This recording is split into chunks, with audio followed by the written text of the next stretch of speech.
Entérate de las noticias más importantes de tus artistas favoritos. Todo lo que pasa en el mundo de la moda, el cine y la televisión. Espectáculos en Sur TV.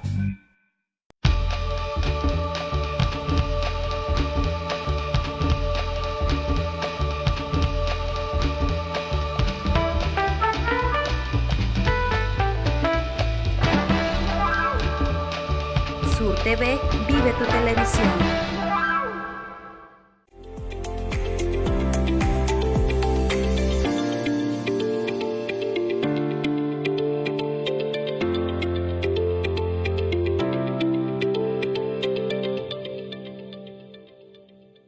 España.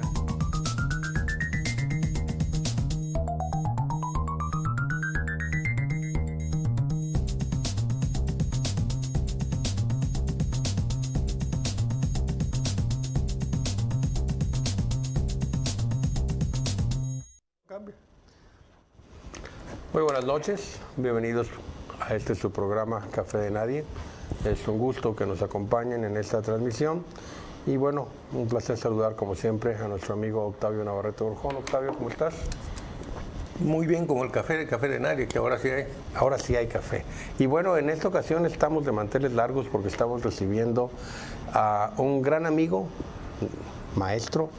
Tuve la fortuna de tenerlo en el aula como docente, un gran jurista con licenciatura, maestría y doctorado en Derecho, editor, escritor, poeta también.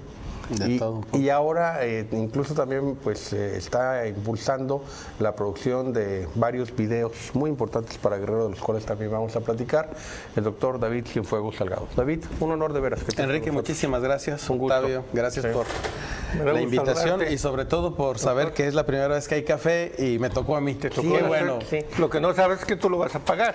Bueno, es pecata minuta, pecata minuta. No, ya está la reservación en la mansión, como siempre. Válgame. La comida allá en la mansión. Fíjate que la primera vez que saludé, ya lo conocía por sus obras, de mano a David Cienfuegos. Creo que era secretario general de gobierno, Rogelio Ortega. Y me dijeron en ese momento, y si aparte de todo eso es poeta. Y le digo, bueno, por eso el Estado está como está. Le digo, Florencio Salazar es poeta, el otro secretario es poeta. Entonces el Estado, le digo, se está incendiando y ellos haciendo poesía. Bueno, que se diviertan. Yo también empecé en llorar, tocando la lira. Bueno, platícanos, David, por favor, sobre esto que estás haciendo. Bueno, a mí me llama mucho la atención los dos documentales del cual tuve la fortuna de participar, llegando tarde, por cierto, por un accidente de tránsito en lo de Vicente Guerrero, y es el que he visto. No he visto el de José Francisco Ruiz Massieu, pero cuéntanos sobre qué es lo que da origen a estos videos, a estos documentales, y cómo se han estado realizando y qué aceptación han tenido. Fíjate, Enrique, que durante años pues me he dedicado a escribir artículos, a coordinar libros, a escribir de vez en cuando libros, pero también descubrí en ese ínter que no solamente había que hacer libros, sino que había que generar otro tipo de productos, especialmente para el momento que vivimos. Claro. La gente lee cada vez menos y sobre todo esta generación, y creo que todos nosotros nos hemos vuelto muy auditivos por un lado, pero visuales especialmente por el otro. Y en el caso particular de ahí vino el interés. ¿Cómo le llegamos a un público que no está leyendo, que no está adquiriendo libros, al que no le llega información en ocasiones? ¿Cómo le proporcionamos la información que nosotros queremos proporcionarle, que es la vinculada con la cultura guerrerense, con la historia guerrerense, que es lo que nos da identidad? Y de ahí surgió la idea y creo que el primer momento en el que podemos encontrar el antecedente de los que estamos haciendo en el estado de Guerrero es cuando trabajamos en la Cámara de Diputados.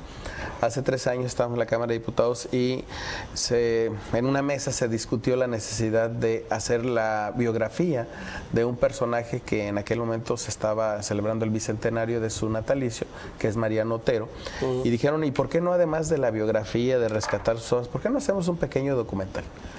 Dijeron, pues a ver quién de los presentes, y estábamos con un equipo muy bueno, que es el que finalmente trabajó con Mariano de la Rosa, y Mariano dijo, pues si usted se anima a hacer el guión y a conseguir así que las personas que van a ser entrevistadas, yo me encargo de la otra parte. Y nos aventamos y salió un documental de Mariano Otero que publicó, o que bueno, que se patrocinó por parte de la Cámara de Diputados, muy bueno. Y después seguimos con otro, el de Juan Álvarez, también patrocinado por la Cámara de Diputados, específicamente por el Centro de Estudios de Derecho e Investigaciones Parlamentarias, el CEDIP. Y después, ya que estábamos aquí, pues nos seguimos, dijimos, a ver, ya se hizo uno sobre los sentimientos de la nación, sobre el Congreso de Anáhuac, pues ¿cuál sigue? Pues el de Vicente Guerrero. Nos acercamos al gobierno del Estado, y hay que decirlo, pues en el caso particular, el gobernador del Estado, Héctor Astudillo, y dijo, adelante. ¿Qué es lo que se requiere? No, pues se requiere algo mínimo, porque pues no estamos vendiendo realmente el tema de los documentales. Y dijo, yo apoyo que se haga el de Vicente Guerrero. Él mismo aparece en la entrada del documental.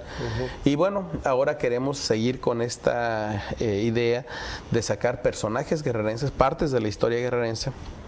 Y el que sigue, pues bueno, es ahora el de Altamirano. Ya se hizo efectivamente el de José Francisco Ruiz Macié, que se hizo digamos, en una especie de colaboración entre la Universidad Americana de Acapulco. José Francisco fue fundador de la Universidad Americana, por un lado, y el gobierno del Estado, pero con la idea de reivindicar a otros personajes. Queremos hacer una segunda y, si es posible, una tercera parte de Vicente Guerrero. El Vicente Guerrero del que hablamos en este primer documental fue el Vicente Guerrero insurgente. Queremos ahora hablar de, después de ese tránsito militar, del Vicente Guerrero político y al final del Vicente Guerrero rebelde, que es por lo que lo van a fusilar, por la rebeldía de la Revolución del Sur entre 1829 y 1831. Queremos seguir con otros personajes que son, pues yo creo que indispensables para entender la historia del Estado, que además de Altamirano, que tiene ahora sí que un perfil multifacético, Juan Ruiz de Alarcón, por ejemplo, pero también queremos rescatar también algunas figuras contemporáneas y también del siglo XIX de las mujeres, Antonia Nava de Catalán o Benita Galeana, por ejemplo, en el siglo XX, y también queremos hacer algunos documentales más cortos. Los documentales que hemos estado realizando oscilan entre los 40 y los 50 minutos. Queremos hacer documentales más pequeños que capten la atención y que digan de manera, ahora sí que sumaria, la información de ese personaje. Estamos pensando que, por ejemplo, dos personajes que van a tener este tipo de documentales van a ser integrantes de los Siete Sabios.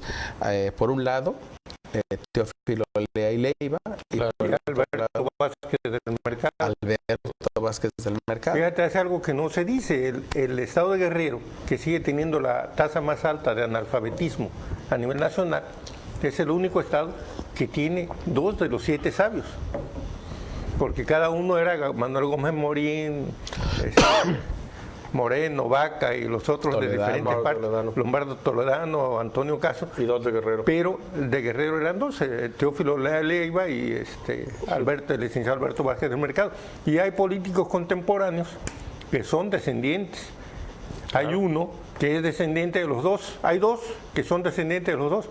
Víctor Flores Olea, que lleva el Olea de Teófilo Leiva, es descendiente de los dos por 2 vías. Y el doctor Jaime Castrejón Díez, que no tiene ninguno de los apellidos, es descendiente de los 2 de los 7 sabios por otra vía. De Vázquez del Mercado. De Vázquez del Mercado y de Teófilo Leiva. 2 nombres que están en letras de oro en el Congreso del Estado. Y bueno, Florencio Salazar, recuerdo que hizo la propuesta de Alberto Vázquez del Mercado. Sí, yo te la promuevo, te la apoyo, te la promuevo, voto a favor, pero incluye a Teófilo Leiva. Y así se hizo. Fíjate que los 2 personajes, además de estos juristas, son los que dan el nombre a los premios jurídicos en la actualidad aquí en el Estado de Guerrero. Se entregan los 2 premios, el Teófilo Leiva y el Alberto Vázquez del Mercado. Pero bueno, esos serían los personajes y los que se vayan sumando. Al final, creo que el gran reto que tenemos es encontrar personajes y después encontrar quienes hablen sobre los personajes. Claro, que eso no es tan fácil. Eso es lo más complicado. Sí, por ejemplo, la coronel Amelia Robles, ¿también has pensado en ella? Sí, por supuesto. Y debo decirte que al inicio de este proyecto, el gobernador dijo, bueno, no podemos hacer documentales de todo todos. No. Pero ¿qué les parece si se hacen cápsulas? Y de él salió la idea de hacer cápsulas de entre 1 o 2 minutos de cada uno de estos personajes, de forma tal que circularan en redes y circularan, por supuesto, a través de RTG, Ajá. con datos así precisos. Claro. No se puede, en 1 minuto es a veces insuficiente para hablar de un personaje. En menos de una cuartilla. Sí, mucho menos. Sí, pero la verdad es que para la gran audiencia que no tiene tolerancia para mucho tiempo, que se distrae con una gran facilidad, 2 minutos, 3 minutos es suficiente. De hecho, Café de Nadie, la idea es que pronto estemos enviando las cápsulas de 15 minutos al menos, porque muy pocos toman la hora. Van a sacar nada más lo que yo diga y van a quitar todo lo demás. Nada más ven, por ejemplo, a Lady toda la Nicole paja. Y ya no ven a Patrick. ¿Qué es lo que me pasó entonces en el último Café de Nadie? Así es. O sea, me quedé con la idea que solo Aleida era la que estaba participando. No, Lo que pasa es que se fue a Leida y le apagó. O sea, se fue a la idea y dije, aquí se acabó el interés de esta mesa. Y lo que sí. Pero esa es la idea que tenemos con la parte, ahora sí que cultural. Me parece que un trabajo cultural que nosotros vemos hace falta. Relacionado con cultura, platícanos qué libros has presentado últimamente, qué viene, qué vas a presentar pronto. Bueno, acabamos de presentar por segunda ocasión la Constitución comentada, que tuve la suerte de coordinar un trabajo que involucró a más de 100 colaboradores, entre los cuales hay algunos que no menciono, porque ya se empieza a decir, aquí estoy, yo fui. Sí, Enrique, muchas gracias, fue uno de los colaboradores. También una biografía de Teófilo Lea y Leiva, que patrocinó la impresión en el gobierno del Estado y que hasta donde entiendo se distribuyó recientemente por parte del gobierno del Estado en un evento que hubo en Palacio y en Chilpancingo. Queremos sacar también una segunda edición ya más enriquecida, más abundante, con fotografías. Estamos contactando a la familia para ver si hay la posibilidad de que se puedan incluir en esta segunda edición. Bien. Estamos preparando la biografía, también una biografía no muy extensa, de Alberto Vázquez del Mercado, que esperamos esté ya en febrero del próximo año ya impresa. Y adicionalmente libros que tienen que ver con el derecho. O sea, el punto es que yo no dejo el tema del derecho, y además de la parte cultural e histórica que me ha fascinado desde que ingresé a la Sociedad Mexicana de Geografía y Estadística y más recientemente a la Academia Nacional de Geografía e Historia, pues el derecho sigue formando parte de mis principales producciones, digamos. Y la docencia, ¿no? Tenemos ya un minuto para irnos a corte, pero coméntanos, tengo entendido que estás participando nuevamente en el doctorado de Ciencia Política y Administración Pública. De hecho, se llama al revés, Administración Pública y Ciencia Política, en la Universidad Americana. Bueno, pues ahí estamos efectivamente, además de estar en la Universidad Autónoma de Guerrero, en el IEPA, donde estoy impartiendo Teoría de la Justicia y Derechos Humanos a partir del lunes 18 de noviembre. ¿Va a ser un diplomado? No, es el curso normal. El curso normal. Okay. Y adicionalmente, a partir de este 22 de noviembre, en el doctorado de la Americana vamos a estar impartiendo la materia relacionada con la Constitución Mexicana y la Ley Orgánica de la Administración Pública, donde pues bueno, tú ya tuviste la oportunidad de cursarlo, donde desarrollaremos pues todo lo que tiene que ver con las políticas públicas, la forma en que se elabora estas políticas públicas por las administraciones, tanto en el ámbito municipal, estatal como federal. Me parece que es un gran reto, muy importante, sobre todo a la luz de todas las políticas públicas que hoy día estamos viendo, se discuten en el ámbito nacional y local. Muy bien, pues muchas felicidades, David. Gracias. Vamos a ir un corte y vamos a continuar con temas desde muy locales como Saltianguis y los temas de inseguridad y Bolivia y la llegada de nuestro amigo Evo Morales aquí a México. Seguimos en Café de Nadie.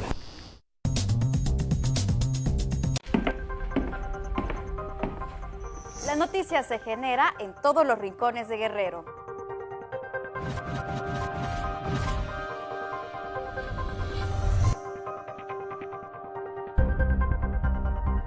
Yo soy Miriam Rosado, acompáñame lunes, miércoles y viernes a las 12:30 del día y recorramos juntos las 7 regiones.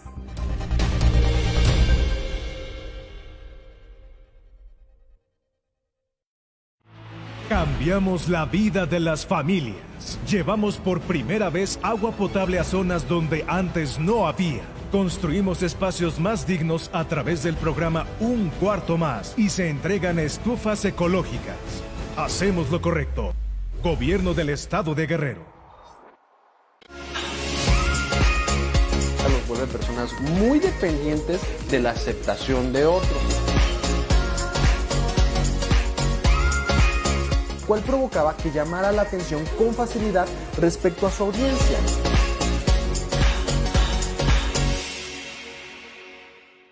El gobierno de Acapulco mantiene el programa de regularización de tenencia de la tierra Ponte al Día, vigente hasta el mes de diciembre. Acude a las oficinas de catastro e impuesto predial para registrar por primera ocasión tu propiedad pagando los 2 últimos años sin multas y sin recargos. Dale a tu familia un patrimonio seguro con certeza jurídica. Gobierno municipal. Ya puedes vernos en todos tus dispositivos. Descarga la nueva aplicación de Sur TV en tus dispositivos iOS y Android y disfruta las 24 horas de las noticias y la programación más completa de televisión hecha en Guerrero. Búscanos también para Roku y Apple TV. Para las niñas y niños, atención y bienestar. A través del DIF Guerrero se entregan suéteres, cobijas, uniformes escolares gratuitos y apoyos alimentarios. Además, acercamos jornadas médicas y desayunos escolares. Hacemos lo correcto. Gobierno del Estado de Guerrero.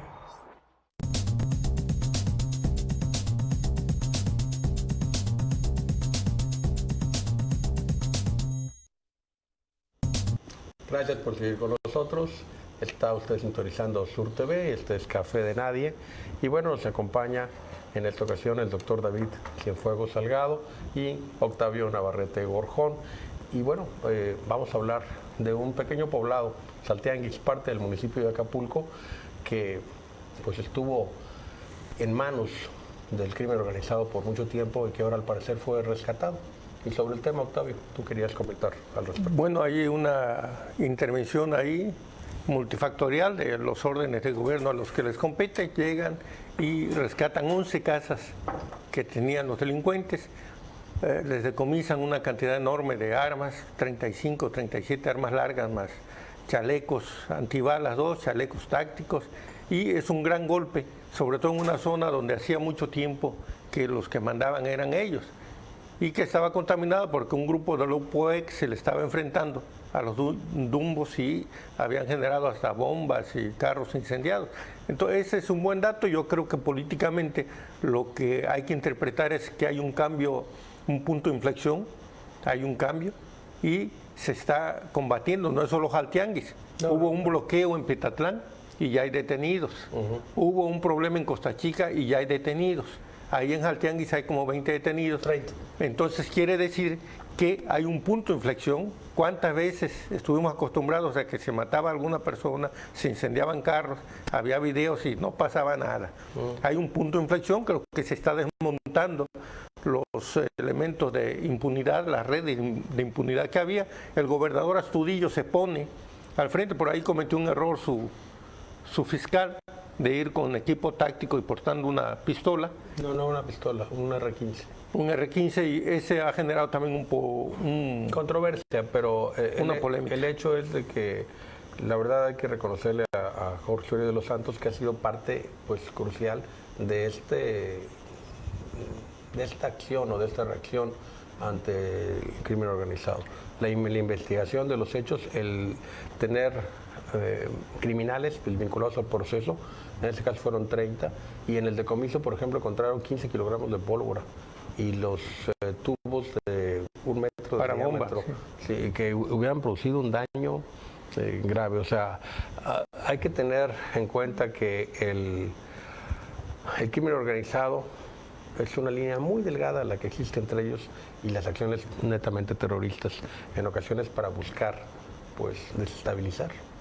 Y a río revuelto ganarse el pescador. Sí, pero hay que ver ahí que también Suriel de los Santos, el fiscal, está en sitio. Sí. Y ese es una garantía de que las cosas se van a hacer más o menos en orden.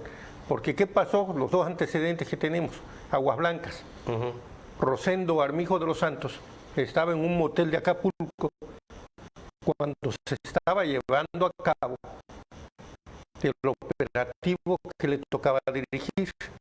Ya. Cuando le habla a Rubén Figueroa, y el operativo, no, pues que yo estoy en Acapulco, estaba divirtiéndose el señor de farra, se salió de control el operativo, 17 muertos, y cae Rubén Figueroa al año y medio. Así es. Otro asunto, 11 de diciembre de 2013 o 12, algo así, en la autopista. ¿Sí? Alberto López Rosas, el procurador, no había fiscalía en ese tiempo, no alcanza a llegar, iba en sentido contrario, tiene que bajarse del auto para caminar y llegar caminando, cuando dos policías dos ministeriales estaban disparando porque vieron que estaban disparando la Policía Federal. Entonces, en el caso de Aguas Blancas, en una primera, y aquí hay un experto en jurisprudencia, en una primera conclusión de la Comisión de Derechos Humanos dice, dispararon por simpatía. Es decir, vieron que alguien disparaba y ellos también dispararon y se armó lo que se armó, ¿no? ¿En Aguas Blancas? En Aguas Blancas. Es el previo. Yo cuando me dieron el dato, porque estaba siguiendo el tema, le dije, pues qué simpáticos hijos de tal por cual. En Aguas Blancas hay que recordar que incluso después hubo un montaje donde se le sembraron incluso hasta armas a los cadáveres. Pero ese era control de daños, Enrique. Sí. O sea, lo esencial fue el encargado de el operativo no estaba. Entonces la gente el policía hizo, no entrenado, no Así es. hizo lo que pensaba y luego recibió una orden de deténganos, acomodé lugar. Sí. Y acomodé lugar es acomodé lugar. ¿Qué tienes el resultado? Fue falta de entrenamiento, sí. Fue ahí pues no puedo decir nada más lamentable, fue una tragedia. Fue una tragedia definitivamente, y que sí, que produce primero la salida del secretario general de gobierno, que yo creo que no tenía en realidad responsabilidad, y después incluso el gobernador del estado. Sí, lo que pasa es que entregaron peces pequeños. El alcalde de Coyuca, Jesús Herrera Vélez, se tuvo que ir inmediatamente, le tocó bailar con la más fea, no tenía nada que ver en eso. Y después el secretario general de gobierno, pero ni eso salvó a Rubén Figueroa. Y sobre todo lo definitivo, que hay vidas humanas que se perdieron ahí, que podían no haberse perdido. Eso es. Y lo mismo cuando López Rosas llega tardíamente. Si hubiera llegado, no disparan los Matadama y el otro agente que están tomados arriba de una plataforma disparando. Pero no estaba, él no alcanzó a llegar, pues ni le tocaba. Todos los otros también dispararon por simpatía, vieron que los federales estaban disparando, tal vez al aire, tal vez a los dos muchachos que murieron en esa ocasión. Y ahí tenemos otra tragedia y sale López Rosas después de la Procuración de Justicia, era procurador. Todo el hecho que esté Uriel de los Santos con esos, violando protocolos tal vez, y deberá tener una multa por usar un uniforme que no le corresponde y portar un arma, pero es mejor que esté para que esta policía que no está entrenada en derechos humanos, que vea a los delincuentes como socios o como enemigos, no cometa los excesos que se cometieron en otras ocasiones, en que no fue el responsable del operativo. Mejor que sea ahí con excesos como ese, que se subsanan, y finalmente en el operativo de Jaltiangui fue sin tirar un tiro. Claro, eso fue lo y más tenemos importante. Un control total, y la sociedad está más confiada, y no solo de Jaltiangui, repito, hay un punto de inflexión, y aquí me están dando la razón. Otro programa de televisión hace un año decía yo, es que va a estar difícil lo de López Obrador, cómo cambia con estos soldados, con estos policías. Estos policías y estos soldados van a servir cuando se rompa la cadena de impunidad. Se está rompiendo y ahora hay detenidos. En Veracruz hubo una matanza de 15 personas. A los 14 días el escándalo fue la matanza. Ninguna nota les mereció a la prensa chayotera que a los 14 días estaban 15 detenidos responsables, entre ellos 3 menores de edad de 13 años que habían sido los halcones para... Era un evento entre el crimen organizado, pero de todas maneras se hizo justicia. Es decir, aquí hay detenidos en Jaltianguis, hay detenidos por bloqueo de Petatlán, hay detenidos por lo de Costa Chica. ¿Cuándo habíamos visto detenidos por tantísimo crimen que hubo en Acapulco en 2 o 3 años? En todo el tiempo que lleva Héctor Astudillo y desde antes, en las calles. ¿Cuántos detenidos hay? Saquemos cuenta. Hay un punto de inflexión, hay que registrarlo, incluso para que el que anda en esos pasos no piense que hay la misma impunidad. Claro. Siguen cometiendo crímenes, los espera la cárcel y el castigo. Es importante detenerlos y es importante después no dejarlos ir, no soltarlos ya que sean detenidos, como en otros lados. Pero no sé, David, sobre este tema. Digo, es un tema muy interesante. Voy a tratar de ponerlo en una dimensión también bastante comparativa, que es, no podemos asimilar ni Aguas Blancas ni ningún otro evento antes de que hubiera una fiscalía autónoma. Claro. La autonomía de la fiscalía es esencial también en el tema de cómo organizamos o cómo operamos el tema de la política de seguridad o las políticas públicas relacionadas con la seguridad. En el caso particular, sí hay protocolos, y dice una palabra Octavio, o una frase Octavio que debo aclarar, que dice, bueno, los excesos que de alguna manera después podamos remediar. No, los excesos no se remedian. Cualquier exceso en el operativo va a repercutir en el hecho de que no se pueda tener una persona en la cárcel, por ejemplo. Entonces, ha cambiado muchísimo la dinámica de los órganos de procuración de justicia. Ha cambiado mucho la dinámica de las políticas de seguridad pública en el estado de Guerrero, pero en todo el país. Y eso tendría que ver con lo que mencionan. En Aguas Blancas estamos comparando una policía que no estaba certificada, por ejemplo, que no estaba preparada. Yo no digo que esté en este momento la policía sumamente preparada al nivel de otros estándares internacionales, pero tenemos una mejor policía, no hay duda. Y de esto hay que, de alguna manera, hay que justificarlo en el hecho de que el gobierno federal en los últimos, que será 15 años, 20 años, le ha invertido muchísimo.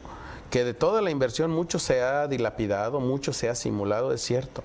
Pero de lo poco que se ha aprovechado es que tenemos una policía cada vez más preparada. Con mayor capacitación. Y en el ámbito de la Procuración de Justicia, pues hay que ver, o sea, qué es lo que necesitamos, cada vez mejores elementos que puedan integrar, por ejemplo, las carpetas de averiguación, de investigación, que no terminen al final del día en la impunidad. Ese es el gran reto. Y los operativos que vemos, tanto en el ámbito estatal como en el ámbito federal, han tratado de buscar ese nivel de perfeccionamiento que se buscaba con la inversión en la política pública federal y local. Hay que ver que fue un operativo mixto. Sí, claro, conjunto. Sí. Hasta policías municipales había incluso. Sobre la autonomía de las instituciones, nos quedan unos cuantos minutos para comentar el tema pues de la toma de protesta de doña Rosario Piedra Ibarra, quien en una elección cuestionada pues llega a asumir la Comisión Nacional de Derechos Humanos y con un problema de ilegitimidad de origen. Pero aparte de ello, con el tema que se ventiló posteriormente, de que al parecer mintió en su declaratoria en el Senado, en su comparecencia, dado de que sí, pues ella sí estaba integrada dentro del Consejo Estatal y Nacional de Morena, lo cual impedía pues ser considerada, tener un problema de inelegibilidad, independientemente de que nunca tuvo las 2/3 partes que se requerían, y pese a eso pues ya fue nombrada y se tomó la protesta. Y pues hubo una respuesta fuerte, ¿no? Una renuncia de 4 consejeras, un consejero y gente tan prestigiada como el ex sacerdote Alberto Atié, que obviamente sí, él estuvo encabezando causas muy legítimas, la denuncia de todos los problemas de pederastía en la iglesia. Alberto Atié tuvo el ofrecimiento por parte de Norberto Rivera de ser obispo si le bajaba a sus denuncias, y pues obvio que lo que hizo fue colgar los hábitos, ¿no? Y bueno, ahora renunció a la Comisión Nacional de Derechos Humanos. Una pena que ni siquiera supieran quién era, ¿sí? Y me refiero pues al presidente de la República en su conferencia de las mañanas. Incluso personas muy allegadas a la izquierda y a Morena también renunciaron, como fue la directora que contiende incluso contra Graue, de Filosofía y Letras. Se me va el nombre en este momento, perdón, pero ella también renunció. Yo debería agregar ahí algo para que se entienda la importancia de la autonomía de la Comisión de Derechos Humanos. La comisión la trajimos de un modelo que es el modelo nórdico, ¿sí? Del ombudsman, hoy ombudsperson, por la evidente equidad de género, pero está basada siempre en la calidad moral del titular. Es decir, la calidad moral del titular es lo que le da la fortaleza a la autonomía de la institución. Claro. Resulta grave que precisamente lo que se cierne sobre esta persona es el cuestionamiento de la parte moral, de la parte ética, independientemente de si mintió de manera tácita o expresa, porque al final del día lo que se ha sacado es que efectivamente no cumplía con los requisitos. Y más allá de la cuestión de, vamos a llamar legal, en el sentido de que cumplía o no con los requisitos, está la parte moral, la imagen que presenta una institución que mal que bien, siempre muchos lo calificaron como un elefante blanco, que mal que bien ha generado un cambio en la visión de los derechos humanos, ¿sí? Ahora dirigida, liderada por una persona de la que se va a cuestionar su moral pública, que es quizá lo que más le va a hacer daño a la comisión. Por el tema, sobre todo también de la cercanía pues con el Ejecutivo Federal, que al ser dependiente, o eso parece, pues puede en un momento dado ponerse en duda si va a tener una actuación apropiada. Tenemos que ya terminar con este periodo. Para evaluar. Ahora sí, ojalá que se legitime el ejercicio. ¿Te acuerdas que comentábamos en un programa anterior que decías que habrá tiempo. Eso no sucedía? Yo tenía otras opiniones, ya no va a poder salir, pero bueno, yo he estado en el tema también y claro, esas que renunciaron, yo nunca las vi, tal vez en la academia que es otra cosa. La justicia transicional es para las víctimas. Y ahí sí la labor de doña Rosario Ibarra de Piedra y de su hija. Pero para eso tenemos una comisión de víctimas. Quiero que se entienda el papel de la Comisión de Derechos Humanos y de la Comisión de Atención a Víctimas. Son totalmente distintas. No, porque forman parte de la justicia transicional. Entonces ahí... No, la comisión tiene una función... Vale más lo de ser víctima o de estar participando en esos eventos que la academia. Porque además hay muchos académicos que seguramente se van a incrustar ahora, pero son académicos que antes no se les tomaba en cuenta y que tienen libros. Aquí pronuncio el nombre de alguien que ya no está, ya se nos adelantó, Andrea Radilla, que llevó el caso de su papá a Rosendo Radilla Pacheco a la CID y que falló a favor de su papá, le ganó al Estado mexicano el juicio. Claro. Tenemos que irnos a un corte, vamos a continuar con otros temas. La llegada pues de Evo Morales a México y qué es lo que está pasando en Bolivia en estos momentos. Continuamos. Café de Nadie. El gobierno de Acapulco mantiene el programa de regularización de tenencia de la tierra Ponte al Día, vigente hasta el mes de diciembre. Acude a las oficinas de catastro e impuesto predial para registrar por primera ocasión tu propiedad pagando los 2 últimos años sin multas y sin recargos. Dale a tu familia un patrimonio seguro con certeza jurídica. Gobierno municipal. La noticia se genera en todos los rincones de Guerrero.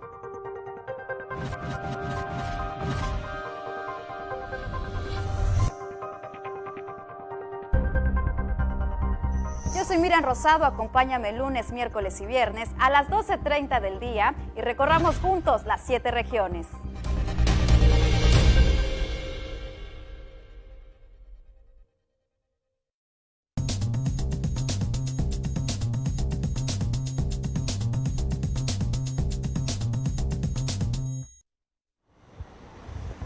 Gracias por seguir con nosotros. Nos encontramos con la presencia del doctor David Cienfuegos Salgado y de nuestro amigo, el compañero Octavio Navarrete Gorjón. Y bueno, vamos a comentar sobre esa llegada del mandatario de Bolivia por casi 14 años, que pues renunció, ¿verdad? Y aquí vamos a hablar primero de cómo fue su renuncia, fue golpe de Estado, no fue golpe de Estado, y su llegada a nuestro país y qué está sucediendo en Bolivia. Rápidamente en antecedentes. Evo Morales contiende por la presidencia en varias ocasiones. En la primera queda en segundo lugar, en un segundo lugar donde no se requería una segunda vuelta, sino que el Congreso determinaba. Y el Congreso, de forma mayoritaria, determina por el primer lugar, ya que tenían mayor número de representantes en la Cámara. En su siguiente participación gana el proceso electoral, cumple su periodo y se presenta a un segundo mandato. gana con 53%, su reelección la gana con el 64% y se presenta a una segunda reelección diciendo que, bueno, había cambiado la Constitución, por lo tanto estábamos hablando de que en esos periodos de tiempo diferente ya se le permitía competir, y participa y gana todavía con un 63%, pero quiere volverse a presentar nuevamente para ocupar el cargo a partir de 2020 y prolongar su mandato de 14 a 20 años. Y no se podía. Entonces pone un referéndum a votación de la población, lo pierde con el 51%, pero entonces aduce que estaban violando sus derechos humanos. Y la Corte, el Tribunal Electoral, le permite contender bajo este argumento. Y contiende, en una contienda cerrada, con una diferencia final de cerca de 10 puntos. Más o menos como la de Calderón con 0.56 en una ley electoral distinta, en una constitución diferente, pero el hecho es de que fue algo muy parecido al 88. Los mariachis callaron. Se cerró, se cayó todo el proceso electoral cuando la diferencia era de 7 puntos y después se amplió 23 horas después que dieron a conocer los resultados para permitirle ganar en una primera vuelta. ¿Qué pasó? Una insurrección en Bolivia. Si hay complot o hay conspiración internacional, no lo dudo. Hay mecanismos internacionales, organizaciones internacionales, gobiernos de todos tipos que influyen en los procesos de los países. Incluso Rusia influyó en los Estados Unidos apenas. Ya te vas a quejar de Rusia, no, el imperialismo que tenemos aquí en América Latina son los gringos. Bueno, ok. ¿Te estás quejando de Rusia? No, si no me estoy quejando de Rusia. Rusia influyó para que ganara Donald Trump. Es el litio y es el gas a lo que huele. Van por las riquezas de Bolivia, van a robárselas, independientemente de la formalidad. ¿Sí? No vamos a hacer ni siquiera comparaciones. En México hubo una elección cerradísima y alguien ganó por menos de un punto, haya sido como haya sido, y la OEA nunca se preocupó por tocar el tema. Y ahorita, ¿qué dices de la OEA? Perdón, la última resolución... ¿Felipe Calderón estaba reeligiendo? ¿Después de 14 años? No, ¿verdad? No se estaba reeligiendo. Pero perdió, ganó haya sido, como él lo confesó después y luego vino Octavio, pero no es tema. Realmente cuando estamos hablando de un tema y tú sacas otro para defender esa postura, es absurdo. Vamos a ver. Bolivia, vamos a centrarnos. Sí, gana Evo Morales una elección cuestionada. Sí. Y luego dice nuevas elecciones ante el cuestionamiento. Un analista de televisión en esta mesa dijo que la siguiente le iba a ganar por más. ¿Por qué? Claro, porque había hecho alianza ya. Porque ya había hecho alianza. Entonces viene un desconocimiento, ¿sí? Y la asunción como presidenta de facto de una senadora, ¿sí? Del partido opositor, y que es la que están reconociendo inmediatamente algunos países, no todos. Tiene mayor reconocimiento todavía Evo Morales, 120 países. Entonces, aparte la OEA acaba de ratificar ayer o antier que no ha encontrado datos suficientes de ese fraude electoral supuesto, porque lo están investigando. Pero él se adelantó y dice que haya elecciones de nuevo. Pero como pasó lo que tú ya habías dicho aquí, que adelantaste, va a ganar. Va a ganar. Porque hizo... Entonces fue creciendo. Se tardó, yo pienso... Hay una gran movilización ahorita en Bolivia. También eso hay que comentarlo. Sí, claro. Hay una gran movilización y hay una gran represión que comenzó ayer. No en La Paz, no en las grandes ciudades, sino en el campo, donde no se vea. Y la televisión, otra vez, bueno, eso no ocurre, eso lo vemos por redes. La televisión lo que está presentando es la cama de Evo Morales, que por cierto es una cama más pequeña que la mía, y la habitación que tiene ahí es la mitad de la habitación que yo tengo, pero bueno, lo quieren presentar como un jeque. A mí me gustaría escuchar... Y luego la respuesta, el correlato que tuvo en México, ¿sí? Con gente que aprueba que lo reciba en función del derecho al asilo y con gente que no. Eso también había que decirlo porque nos va a dar para más tema en el aspecto local, en el aspecto mexicano, que en el aspecto de de Bolivia. Yo creo que los bolivianos van a tardar mucho tiempo, no va a ser tan breve, pero van a sacudirse esto y van a salir adelante. Yo quisiera escuchar, ojalá y sea al menor costo quisiera posible. escuchar la opinión del doctor David Cienfuegos. Antes quiero comentar dos cosas. Hay quien está muy molesto por la llegada de Evo Morales.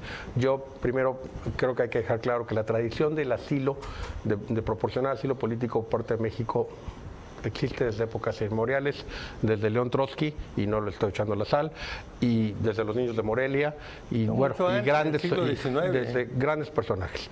Y yo estoy contento de que Evo Morales haya llegado aquí a México. Tan solo espero que pronto llegue Daniel Ortega y Nicolás Maduro. Pero sí me gustaría escuchar tu comentario. Siempre qué bueno que está aquí para que no esté allá. Claro. Bueno, yo debo decir tres cosas quizá. La primera es, ¿cuál golpe? Sí, ¿no? O sea, hay golpe cuando tú estás en el poder y te mantienes en el poder y te quitan del poder, o al menos asumen el poder aunque no te lo quiten. Pero aquí hay una renuncia. Segundo, ¿cuál ejercicio del derecho del asilo? Si se le ofreció y se le fue a traer. O sea, hasta me parece una práctica intervencionista. Nosotros tenemos una práctica donde los que llegan a nuestras fronteras, los que nos solicitan el asilo, los que llegan a las embajadas, se les otorga siempre y cuando cumplan los requisitos. Hemos ampliado en el artículo 11 la figura del asilo, especialmente el asilo político, que como bien dice Enrique, es una tradición mexicana que caracterizaba la política exterior también. Aquí no. Aquí incluso se le manda un avión. O sea, creo que me parece que nos excedimos como Estado en el ejercicio de ese derecho. Claro. Y la tercera, y que es también muy importante, el trato que se le da a este asilado frente a otros asilados. Es decir, me parece que también estamos exagerando la nota si le estamos dando trato de un jefe de Estado cuando es un asilado. Eso es muy importante. Bueno, el gobierno mexicano no ha retirado su reconocimiento. Y la renuncia hay que ver cómo se logró. Entonces somos intervencionistas. Hay que ver cómo se logró la renuncia. Ese es el gran problema en el ámbito del derecho y de la política internacional. ¿Cómo quedamos frente a los demás países americanos? Es decir, nosotros formamos parte de bloques de colaboración, donde colaboramos lo mismo con Bolivia que con otros 190 países. ¿Cómo quedamos frente a ese concierto internacional a la luz de que hicimos esto rompiendo muchos protocolos? Pero no es lo mismo romper protocolos internos que romper protocolos externos. Esa es la pregunta, me parece, son las tres cosas que yo podría dejar como para la reflexión. Claro, la doctrina Estrada marca clara la no intervención. Y sí, bueno, actualmente el gobierno federal está proporcionando sus plataformas para que Evo Morales se comunique, para que Evo Morales envíe mensajes a su país. O sea, sí estamos participando de manera activa en el, a lo mejor, intento de restauración del señor a la presidencia o de su regreso, y habría que ver en qué va a acabar esto. Sí quisiera hacer un comentario. Si nosotros hacemos un análisis del comportamiento electoral en el mapeo electoral de Bolivia, vemos una división muy clara entre Occidente y Oriente. El Occidente siempre ha apoyado a Evo Morales y el Oriente siempre ha sido opositor a Evo Morales.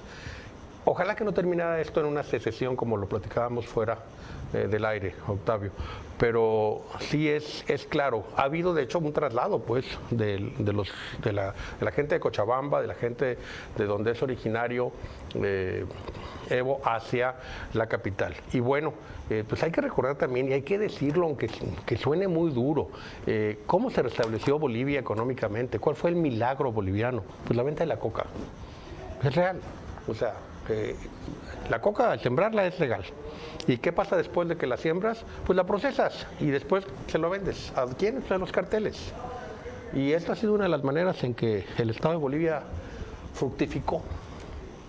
Y es una realidad, Octavio. O sea, esto es algo que existe. ¿Qué va a pasar? Yo quiero preguntarme si más adelante se inician investigaciones por parte de la DEA y Estados Unidos, que permitió, porque se le preguntó si se recibía a Evo Morales aquí o no, después lo solicita, porque se le inicia un proceso allá.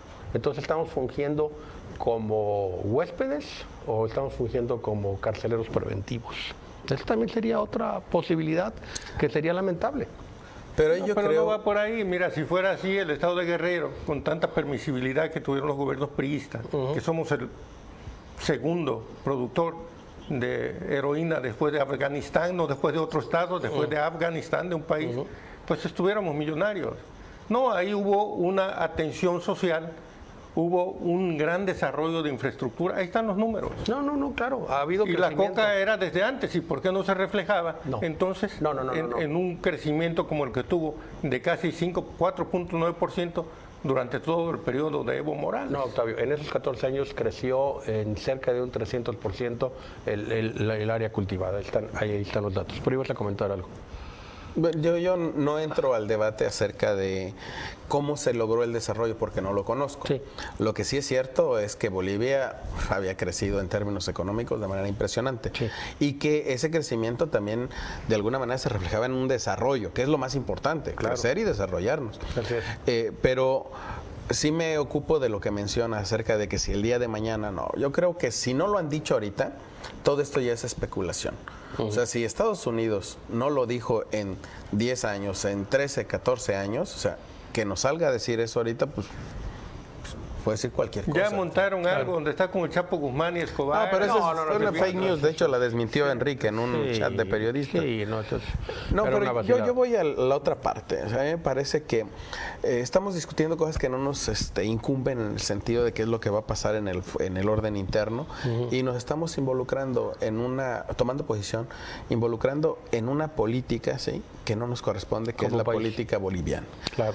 Los bolivianos tienen que arreglar sus diferendos y no lo tienen que hacer pensando, y aquel le está ayudando a aquel. O sea, esa es la posición que me parece no es la correcta. Aunque quizá cada quien en cada momento va a tener una opinión diferente, aunque quizá también hay que reconocer algo que es muy importante.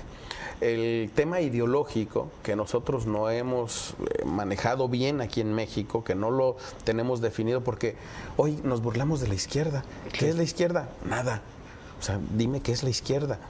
Nosotros no tenemos ya una formación ideológica que nos sirva para identificar los bloques ideológicos en América Latina. Totalmente de acuerdo. Y eso es muy importante para el que nos está viendo. O sea, cómo ubicamos en un contexto ideológico lo que está pasando y que se refleja en nuestras políticas exteriores. Vamos a ir a un corte y vamos a seguir con otros temas en Su Café de Nadie.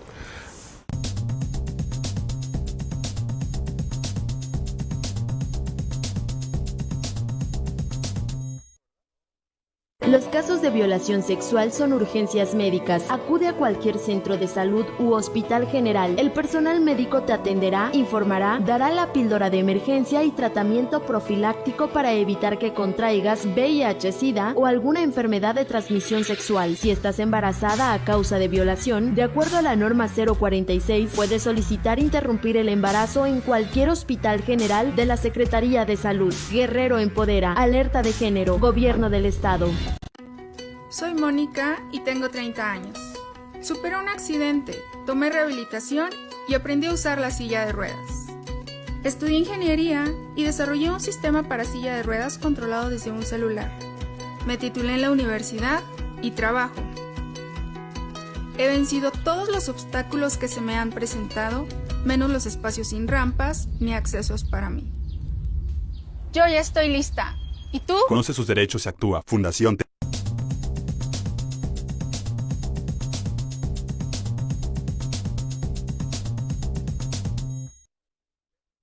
En encuestas también poquito. Gracias por seguir con nosotros. Este es Su Café de Nadie. Y nos acompaña el doctor David Cienfuegos Salgado y nuestro amigo Octavio Navarrete Gorjón. Y bueno, doctor, ha habido elecciones en España donde pues hay un problema en la configuración de la formación de gobierno. Como sabemos todavía, aunque vuelve a ganar Partido Socialista Obrero Español, gana con menos todavía curules, por lo tanto no tiene posibilidad de formar gobierno, salvo que se diera algo tan maduro como se vivió en Alemania, pues la alianza, ¿verdad?, de la derecha y de la izquierda, y como lo ha logrado hacer Angela Merkel por un buen tiempo. ¿Qué futuro ves allá en España? Bueno, de hecho ya llegó un primer acuerdo con Podemos. Sí, creo que es suficiente para gobernar, cuando menos, no para el consenso, pero la formalidad ya está resuelta.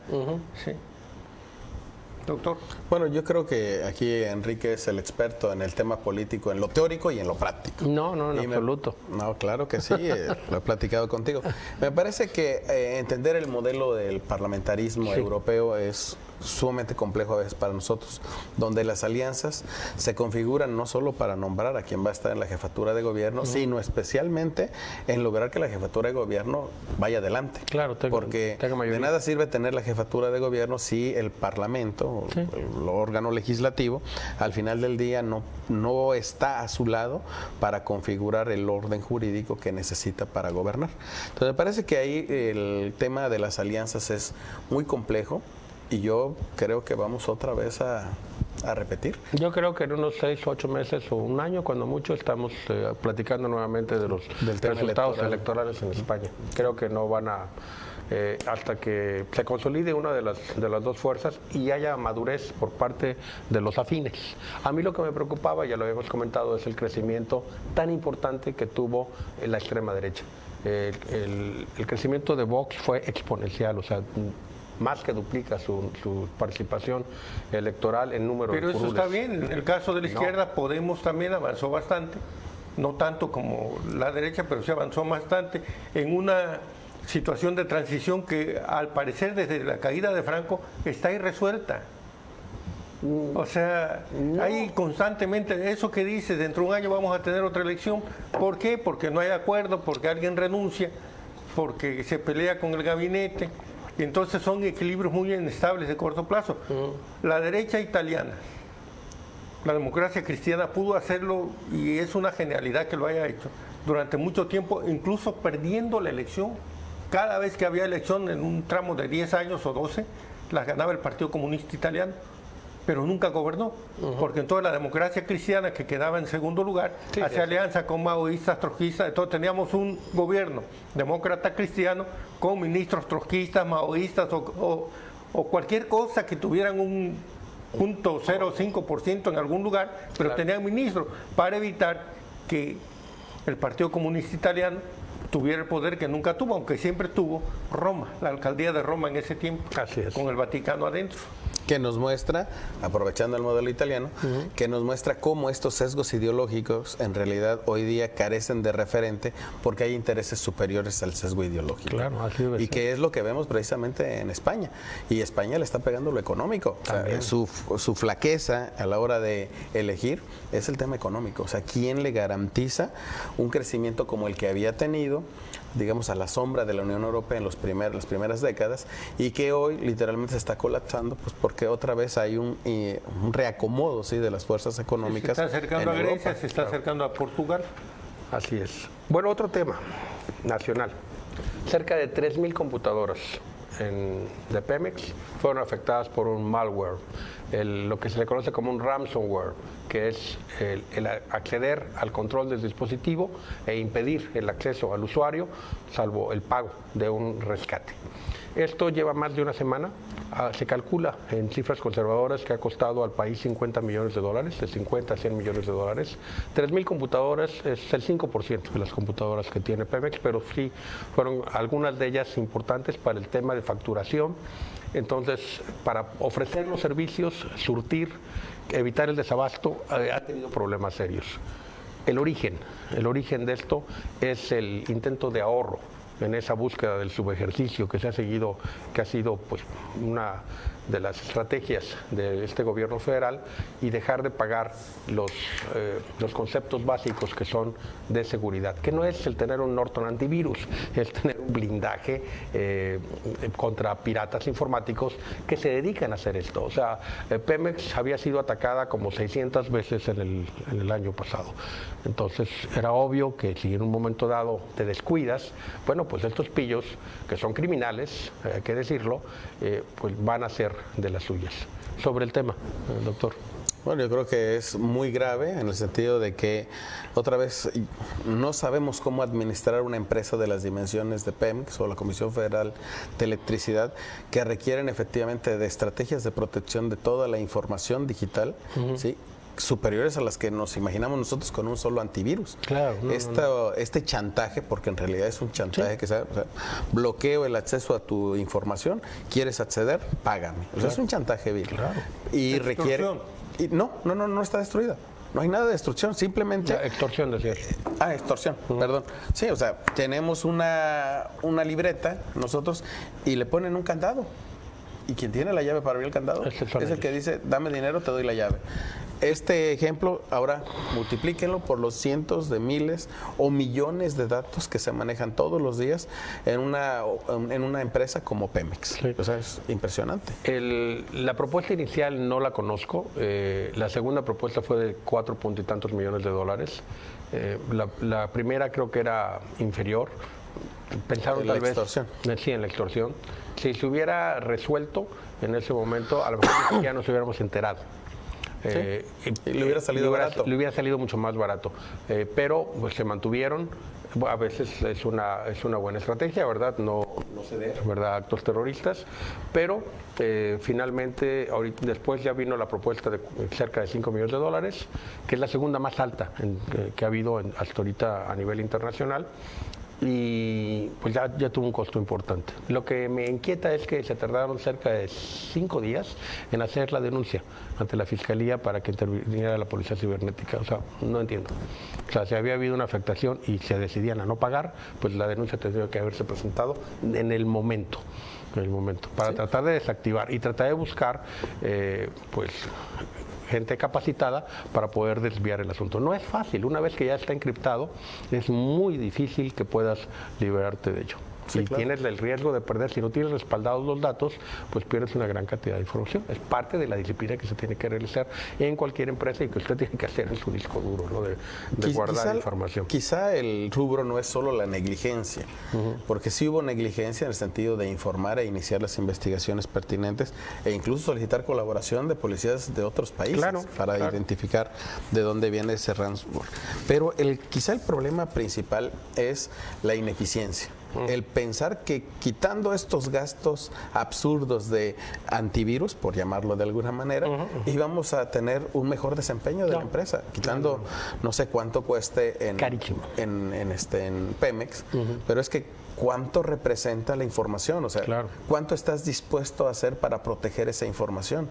Sí, o sea, estamos hablando que en una semana se ha perdido cerca de 50 a 100 millones de dólares, hay que multiplicarlo nada más. Sí, claro, o sea, si tú pagas 100 millones de dólares por todo la información del gobierno mexicano, es barato. Claro. Es barato, porque estás protegiendo no solamente las dependencias que no pudieran tener mucho interés, aunque cada quien dirá, no, pues todo lo que me afecta a mí tiene interés, pero imagínate Pemex nada más lo que maneja, Comisión Federal de Electricidad, y adicionalmente todo lo que implica en términos de crecimiento económico, de desarrollo económico, en una situación como la que tenemos ahora.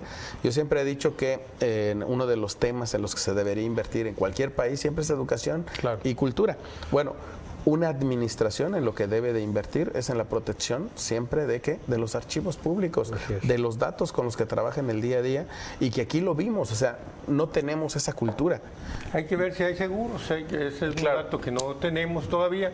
Pero no sirve el seguro. A propósito de ineficiencia en ese tema, a lo mejor hay, no sé, yo no lo ignoro, pero a propósito de ineficiencia, la planta de Cadereyta ya está funcionando. Estaban 5,000 obreros cobrando en Pemex, sin producir un litro de gasolina. Ya está funcionando y está produciendo 350,000 barriles al día de gasolina. Entonces, bueno, eso no es ineficiencia, eso es corrupción, perdón. Claro, así es. O sea, no es otra cosa. Bueno, tenemos que terminar ya y no quiero dejar pasar sin comentar unas encuestas y ha habido un par de ataques, ¿verdad?, ahí a algunos aspirantes o precandidatos, específicamente de Morena. En las encuestas nos indican que Morena ganaría hoy, si las elecciones fueran hoy, con un 52% y el candidato mejor posicionado es Félix Salgado, curiosamente, con 7 puntos menos. O sea, el candidato aquí en este momento tiene menor votación que el partido solo. Que la marca. No el partido. Y por el PRI, Manuel Añorbe, tiene un poco más de votación, ya yendo con el nombre que nada más el PRI. Y bueno, ha habido dos ataques, ¿verdad? Uno que yo pienso que es prácticamente una calumnia con el tema de un flujo de efectivo de 550,000 pesos que saldría del Congreso hacia Pablo Sandoval, una pluma de las que no se compran pero sí se rentan ocasionalmente, pues ha sacado este tema, y es lamentable que se haga con ligereza, porque ese tipo de cosas se deben de documentarse. Si no, bueno, pues se sigue la estrategia que mencionaba Cicerón, ¿no? Calumnia, que algo queda. Y a nuestro amigo Félix Salgado Macedonio, pues lo han criticado por el tema de que trae un reloj Rolex. No saben que ese hombre no podría obtener un Rolex nunca. ¿Por cuánto crees que va a gastar para comprarse un Rolex? Solamente sí, que lo pagara de 500 en 500, entonces sí, yo lo conozco, claro, no es un Rolex. Sí. Lo que me inquieta es que su defensa del grupo que en este momento le está apoyando para defenderlo en redes, estaban reconociendo que el reloj sí era un Rolex y que él tenía dinero para comprar eso. Yo creo que van a seguir surgiendo muchos ataques de este estilo, es en lo que está ahorita la sociedad mexicana, y poco a poco se viene evolucionando. Y es entre fuego amigo, ¿verdad? Porque obviamente está... Claro, porque además le dieron en la torre a Toño Helguera en la Cámara, en el Congreso local. Y es una respuesta. Entonces hay una... Esa es la respuesta, lo de Toño Helguera es una respuesta. Por eso, pero tantos temas que hay a nivel nacional y local para Morena y siguen metidos en sus dinámicas absurdas de pleitos internos interminables. David, ha sido un gusto tenerte por acá. No sé si quieras comentar algo para terminar. No. ¿Sí? Yo quisiera nada más invitarlos a ver los documentales que tenemos. Claro que sí. Y sobre todo a darle seguimiento al tema de la cultura, al tema de la historia de nuestro estado. ¿Y no los has transmitido por Sur TV? ¿Cómo? ¿No los has transmitido por Sur TV? Creo que alguna vez. ¿Ya? El anterior. El de hay que platicarlo con la dirección. Y tenemos también la serie de programas sobre la Constitución guerrerense. Entonces, la invitación. Muchas gracias, David, por haber venido. Octavio, un gusto. Y recuerde que este Café de Nadie... Que ahora sí hubo. Ahora sí hubo. En este Café de Nadie hubo café.